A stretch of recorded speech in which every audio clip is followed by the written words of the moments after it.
টানার জন্য নেমেছি আর শাল টানা ছিল আমি আগে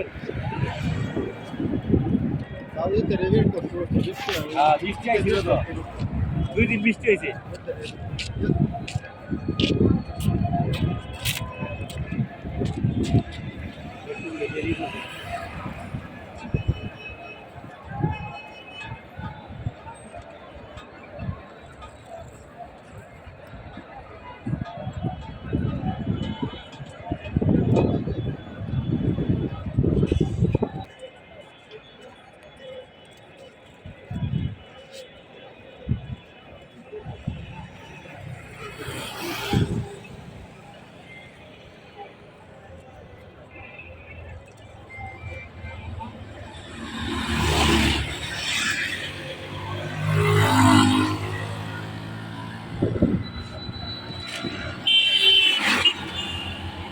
নাকি রাস্তা দেখে না